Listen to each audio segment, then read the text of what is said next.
Good morning students. आज हमारा topic है एक्टिव वॉइस पैसिव वॉइस।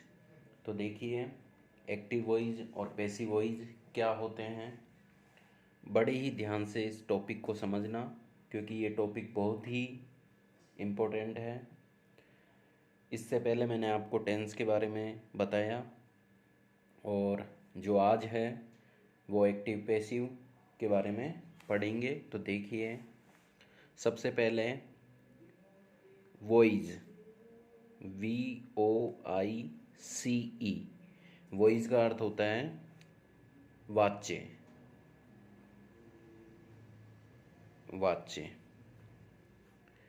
अब देखिए, ये वॉइस दो तरह के होते हैं। तो पहला होता है एक्टिव और दूसरा क्या होता है, पैसिव। तो यहाँ लिखेंगे एक्टिव वॉइस, ठीक है। और सेकंड क्या होता है, पैसिव वॉइस। Passive voice. तो यहाँ से मैंने आपको बताया कि वॉइस का अर्थ होता है वाच्य। ये दो तरह के होते हैं, एक्टिव वॉइस और पैसिव वॉइस। तो इसका हिंदी में अर्थ क्या होता है, एक्टिव वॉइस होता है कृतवाच्य। कृतवाच्य। और पैसिव वॉइस क्या होता है, कर्मवाच्य। कर्मवाच्य, ठीक है। अब देखिए, इसका जो बेसिक रूल है वो आप बड़े ही ध्यान से समझना। एक तो होता है सब्जेक्ट। सब्जेक्ट को क्या बोलते हैं, कर्ता। और एक होता है ऑब्जेक्ट। ऑब्जेक्ट को बोलते हैं कर्म। तो एक्टिव वॉइस और पैसिव वॉइस में, एक्टिव वॉइस में तो जो मेन होता है वो होता है सब्जेक्ट, और पैसिव वॉइस में जो मेन होता है वो होता है ऑब्जेक्ट। तो देखिए,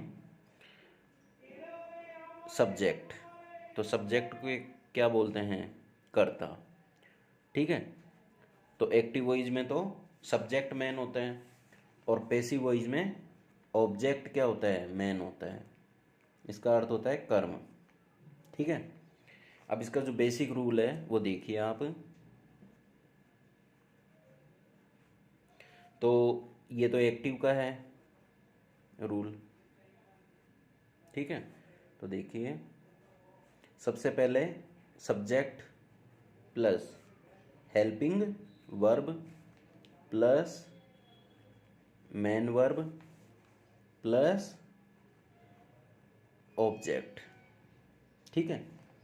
और पैसिव का क्या रूल होता है, तो पैसिव का रूल होता है सबसे पहले ऑब्जेक्ट होता है plus helping verb plus main verb की third form plus by plus subject, ठीक है। तो देखिए, पैसिव वॉइस में हमेशा मेन वर्ब की थर्ड फॉर्म का यूज किया जाता है, और सब्जेक्ट से पहले बाई का यूज किया जाता है। अब सबसे पहले चीज़ ये देखते हैं कि कौन कौन से टेंस का पैसिव वॉइस बनता है और कौन कौन से टेंस का नहीं बनता। तो इसके लिए आप ये टेबल ज़रूर अच्छे तरीके से याद कीजिए। देखिए, टेंस, यहाँ पर मैं इंडेफिनेट लिख देता हूँ, इन डेफिनेट। यहाँ कंटिन्यूअस, और यहाँ पर परफेक्ट टेंस, और यहाँ परफेक्ट कंटिन्यूअस। शॉर्ट फॉर्म में लिख दिया, परफेक्ट कंटिन्यूअस टेंस, ठीक है। और इधर मैं लिख देता हूँ प्रेजेंट टेंस, प्रेजेंट, यहाँ पास्ट, और आगे फ्यूचर, फ्यूचर। ठीक है,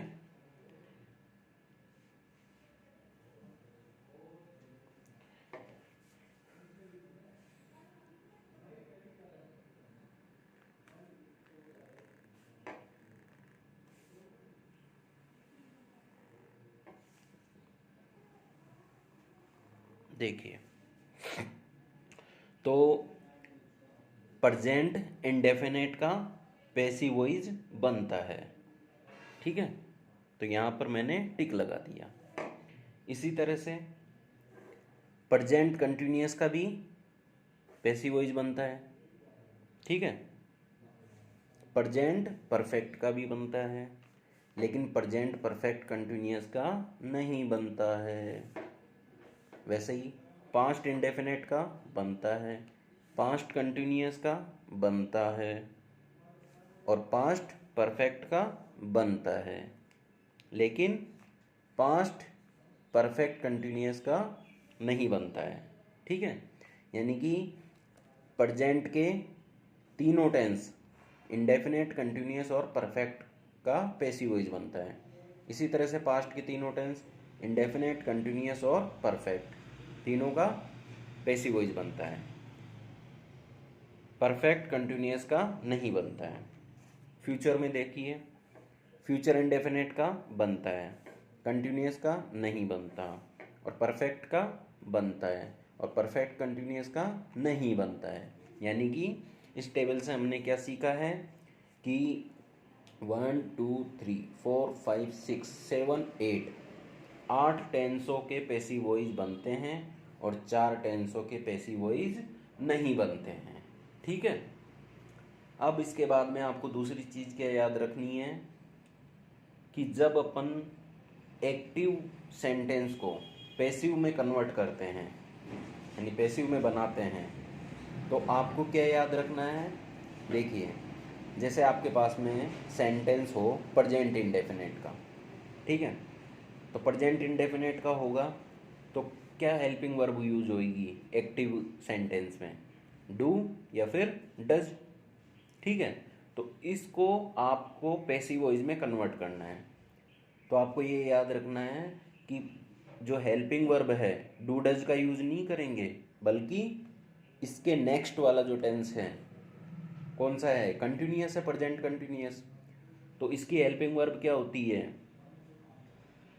क्या होती है इसकी हेल्पिंग वर्ब, इज, एम और आर। तो इसकी हेल्पिंग वर्ब यूज करेंगे नेक्स्ट टेंस की। ठीक है, तो सभी में ऐसे ही यूज करेंगे। तो देखिए, मैं एरो का निशान लगा देता हूँ, यानी कि जब सेंटेंस इंडेफिनेट का होगा, प्रेजेंट इंडेफिनेट का, तो प्रेजेंट कंटिन्यूअस की हेल्पिंग वर्ब यूज करेंगे पैसिव वॉइस में। ठीक है, इसी तरह से यदि सेंटेंस प्रेजेंट कंटिन्यूअस का होगा तो किसकी हेल्पिंग वर्ब यूज करेंगे, परफेक्ट की, प्रेजेंट परफेक्ट की। लेकिन इसके साथ में आपको एक चीज़ और याद रखनी है। क्या याद रखनी है कि इसमें आपको बीइंग का यूज भी करना है। ठीक है, अभी मैं आपको सेंटेंस करवाऊंगा जब डिटेल में अच्छी तरह से और बता दूंगा। ठीक है, और यदि सेंटेंस प्रेजेंट परफेक्ट का हो, ठीक है, तो प्रेजेंट परफेक्ट का सेंटेंस होगा तो क्या करेंगे, परफेक्ट कंटिन्यूअस की हेल्पिंग वर्ब का यूज करेंगे। ठीक है, अब देखिए आगे,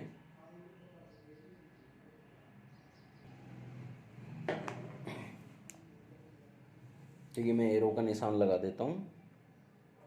ठीक है,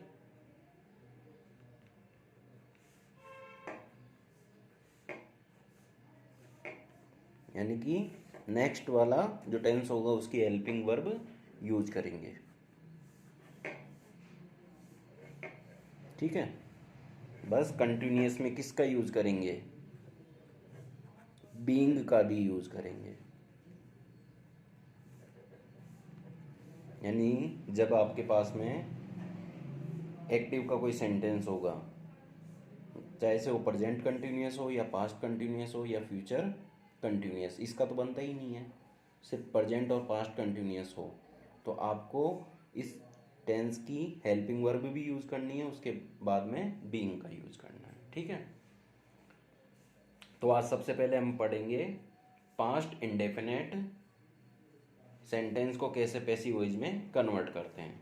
तो देखिए, इसका मैं आज आपको रूल लिखा देता हूँ, फिर नेक्स्ट क्लास में आपको इसके सेंटेंस बताऊँगा।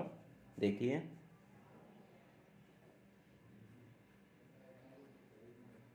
पास्ट इंडेफिनेट, ठीक है। तो एक्टिव का क्या रूल होता है? एक्टिव का रूल होता है, सबसे पहले हेल्पिंग वर्ब रखेंगे, तो हेल्पिंग वर्ब क्या होता है? डिड, ठीक है। और मेन वर्ब, तो मेन वर्ब होती है सेकंड फॉर्म, और डिड के साथ किसका यूज़ करते हैं? फर्स्ट फॉर्म का यूज़ करते हैं, मेन वर्ब की फर्स्ट फॉर्म का। ये तो एक्टिव का रूल है। पैसिव का रूल क्या होता है? तो पैसिव का रूल होता है, हेल्पिंग वर्ब होती है वाज और वर, ठीक है। और मेन वर्ब की थर्ड फॉर्म का यूज होता है, थर्ड फॉर्म का यूज होता है। अब इसी पैसिव वॉइस से रिलेटेड जो पास्ट इंडेफिनेट पढ़ रहे हैं अपन, एक्टिव पैसिव वॉइस, तो इसकी जो नेक्स्ट क्लास होगी उसमें आपको आगे के रूल में एक्सप्लेन करूँगा। तो बाय बाय, जय हिंद, जय भारत।